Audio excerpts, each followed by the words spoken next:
इन्होंने बताया एक कंसेप्ट नैतिक दुविधा, इन्होंने बताया एक कंसेप्ट नैतिक दुविधा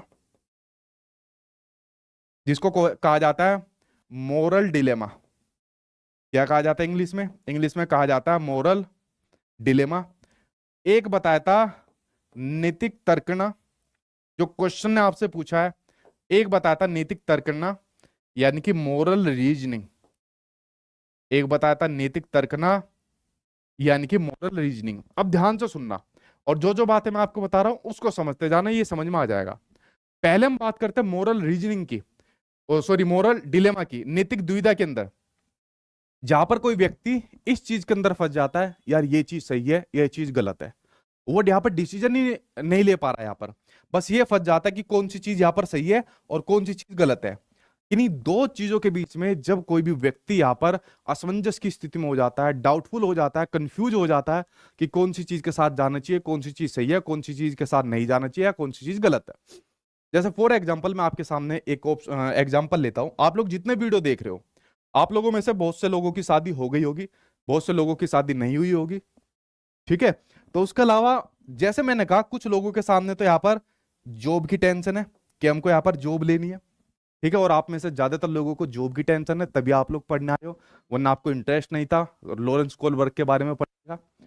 कुछ लोगों को अपनी शादी की टेंशन है, कुछ लोगों को अपनी शादी की टेंशन है, और कुछ लोगों को शादी के बाद, जिन लोगों की आप में से शादी हो रखी होगी, उनको टेंशन है कि हमें अपना घर भी तो चलाना है, इसके लिए हमें जॉब चाहिए। अब आपके सामने दुविधा बनी हुई है। मान लीजिए आपकी शादी हो रखी है, तो आपके घर वाले कह रहे हैं कि बस आखिरी चांस है, एक मौका लास्ट दे रहे हैं, या तो सीटेट एग्जाम पास कर ले, नौकरी ले ले इसके बाद, वरना फिर घर के अंदर बैठ जाइयो, फिर और कुछ काम नहीं करना। लड़कों को कहेंगे अपना कोई काम धंधा देख लियो, आखिरी मौका दे रहे हैं, ठीक है। या फिर आप लोगों को जॉब और शादी की दुविधा में फंसाया हुआ है घर वालों ने। मान लीजिए आप लोग जो स्टूडेंट पढ़ रहे हो, आप में से आपके घर वालों ने कह रखा है कि या तो भाई जल्दी से कोई जॉब ले ले या अपनी सरकारी नौकरी ले ले, वरना तेरी शादी करवा देंगे अगर तूने इस बार सीटेट वाला एग्जाम पास नहीं करा, जॉब वाला एग्जाम पास नहीं करा। तो यहाँ पर आप में से जितने भी स्टूडेंट हो, वो किसके अंदर फंस जाएंगे? वो यहाँ पर दुविधा के अंदर फंस जाएंगे, मोरल डिलेमा के अंदर फंस जाएंगे। यार अब मैं करूं तो क्या काम करूं, दोनों में से क्या सेलेक्ट मैं करूं, ठीक है। यार मुझे घर भी चलाना है तो मुझे नौकरी भी करनी पड़ेगी, लेकिन नौकरी करने के लिए सरकारी नौकरी से बढ़िया तो कुछ है ही नहीं। और सचिन सर पढ़ाई बढ़िया रहे, एग्जाम तो सीटेट को उड़वाई देते हैं, इनका तो रिकॉर्ड ही है, और आगे जॉब वाले एग्जाम को भी करवाई देते हैं। तो यहां पर जो आप लोग दुविधा के अंदर फंस रहे हो, जिसको एक छोटे से एग्जाम्पल से मैं आपको और समझाता हूं। मान लीजिए एक लड़का लड़की दोनों आपस में प्यार करते हैं, ठीक है। एक लड़का और लड़की दोनों आपस में यहाँ पर प्यार करते हैं, ठीक है। ये आपकी और भी जल्दी समझ में आएगा, क्योंकि अगर ये शुरुआत की चीज आपको समझ में आ गई ना, बाद के क्वेश्चन तो आपको यूं निकलेंगे पानी की तरह। अब एक लड़का लड़की आपस में प्यार करते हैं, ठीक है। उसके अलावा लड़की के घर वालों को पता चल गया कि लड़की लड़के से प्यार करती है, तभी लड़की के पिताजी ने क्या काम कर दिया कि इस लड़के से तुझे शादी नहीं करनी, हम तेरी शादी जहां कराएंगे वही तुझे शादी करनी है।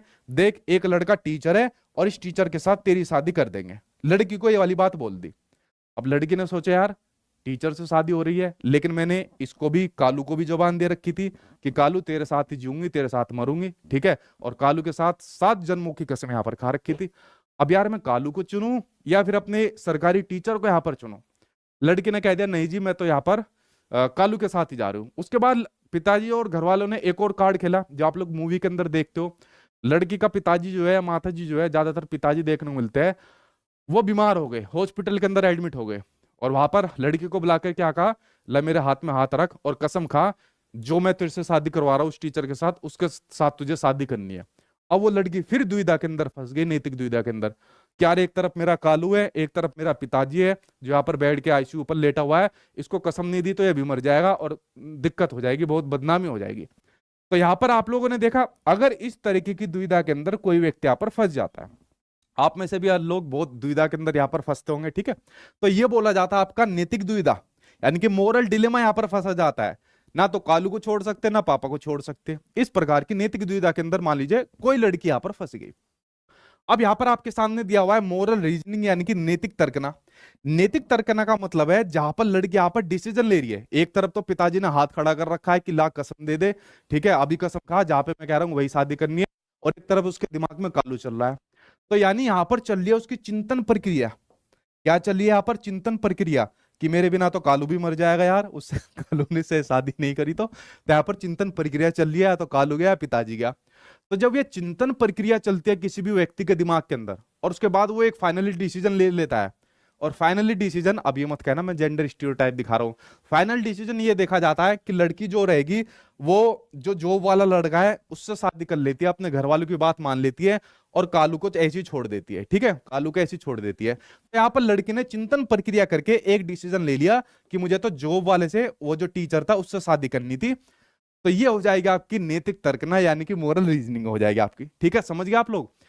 मोरल डिलेमा, नैतिक द्विधा, जब किन्हीं दो चीजों के बीच में कोई भी व्यक्ति फंस जाए, असमंजस की स्थिति में हो, सही गलत का डिसीजन ना ले पाए, ठीक है, या डिसीजन ना ले पाए ये भी कह सकते हो। और उसके बाद जब उसके बारे में जब वो चिंतन प्रक्रिया करता है और एक डिसीजन पर पहुंचता है, चाहे कोई सा भी डिसीजन हो, तो आपकी नैतिक तर्कना होती है। ठीक है, बाकी कालू